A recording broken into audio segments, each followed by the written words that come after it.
This episode is brought to you by the You Go Girl podcast. Let me send out a special thank you to all of my viewers, subscribers, and my top fans for all of your support. I appreciate you all so much.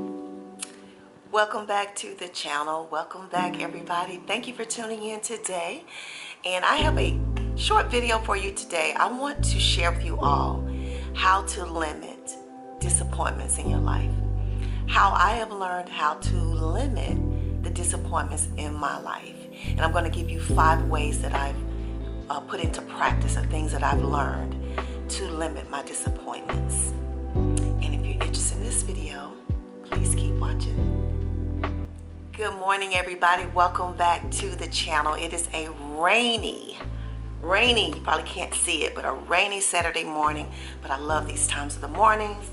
I'm sitting here right now having my coffee, guys. Let me take a sip.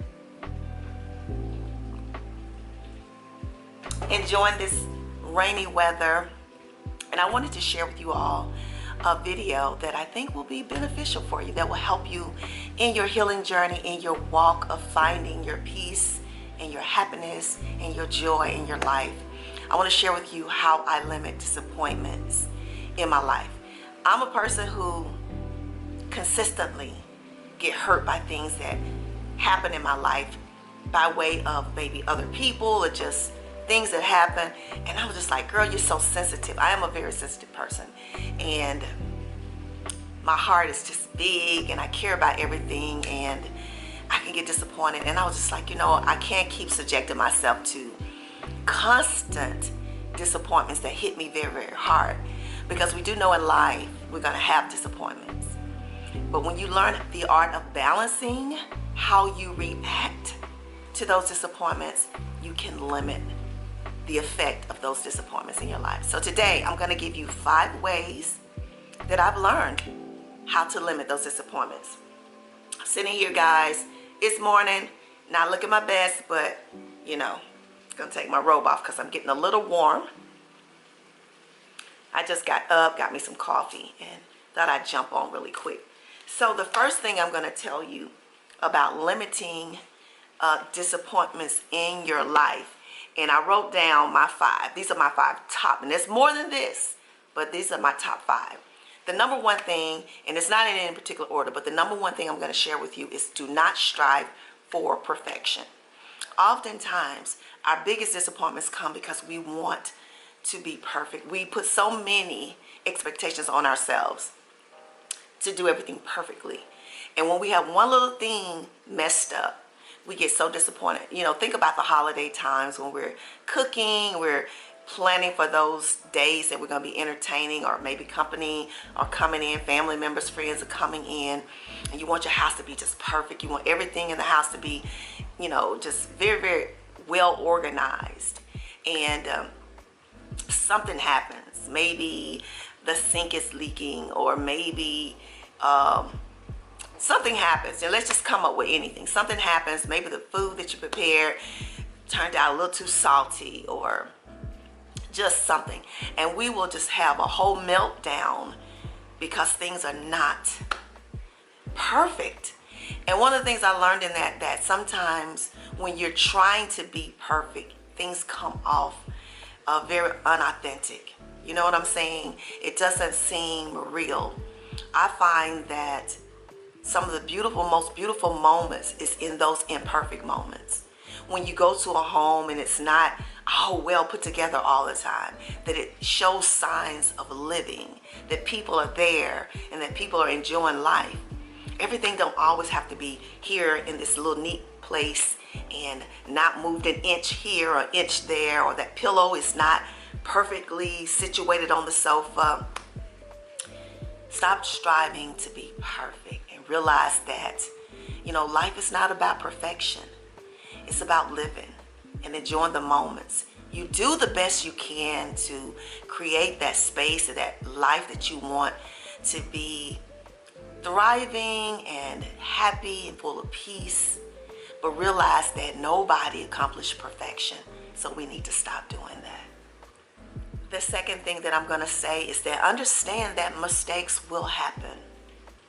You're going to make mistakes no matter how you strive to make sure you have everything in its order.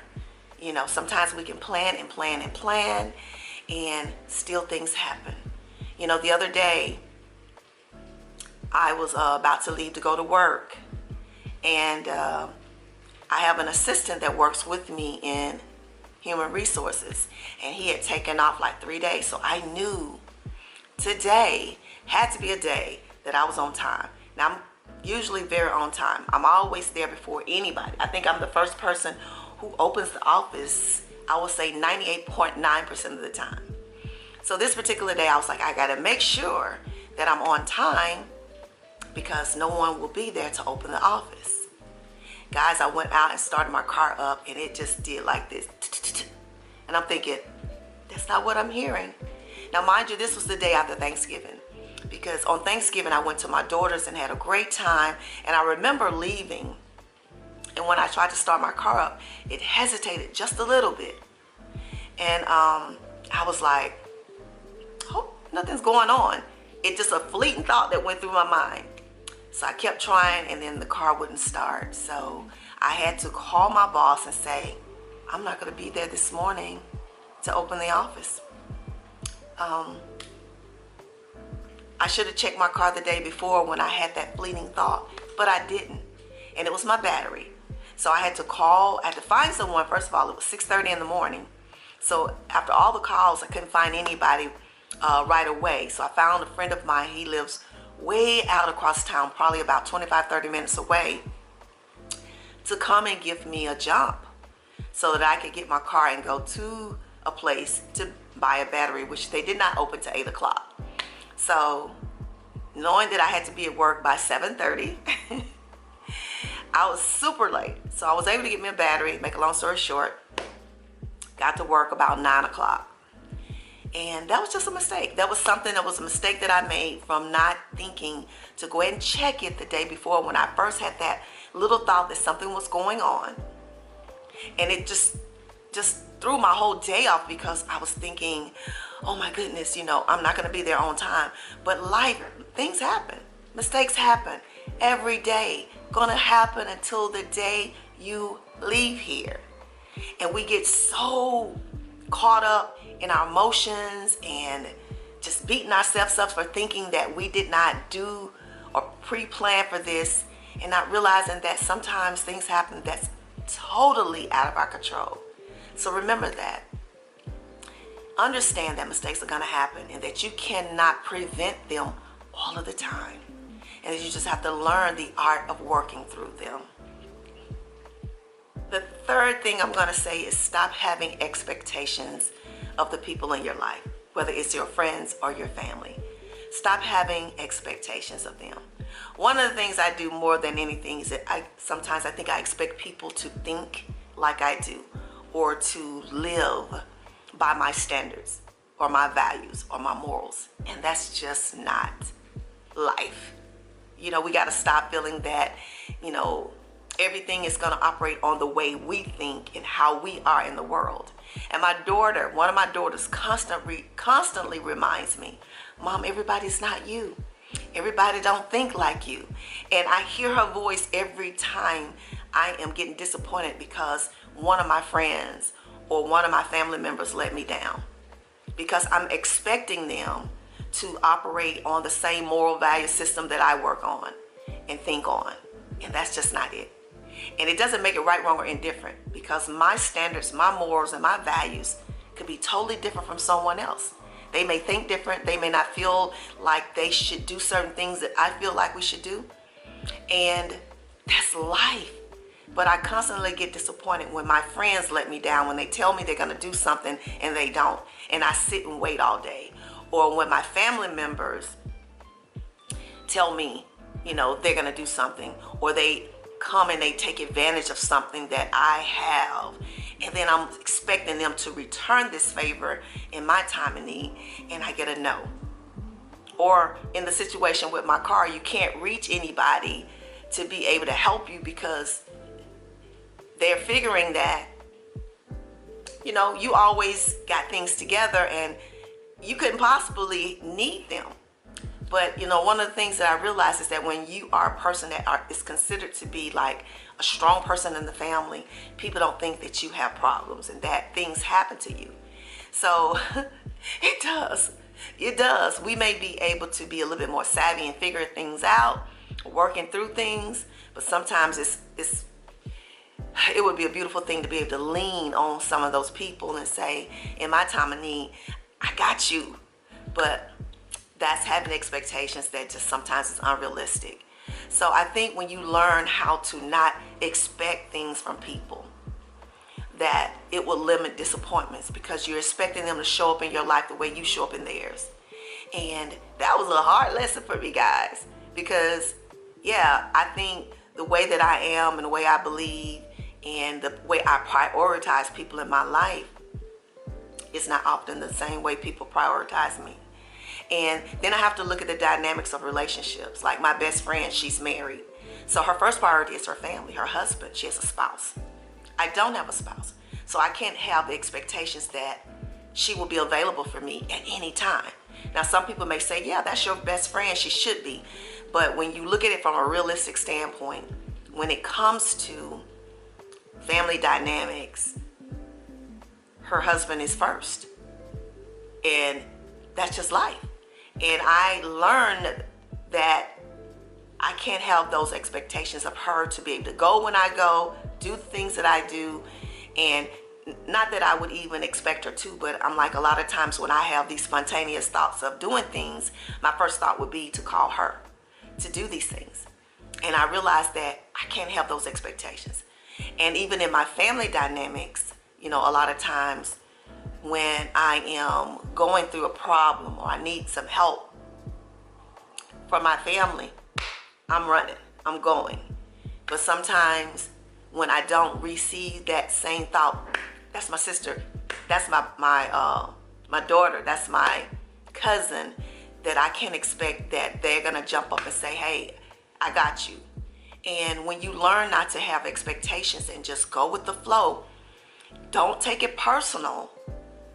Trust me, it will limit the disappointments in your life. The fourth thing I think that will help you to limit disappointment is just to give yourself grace. Give yourself grace and just love yourself.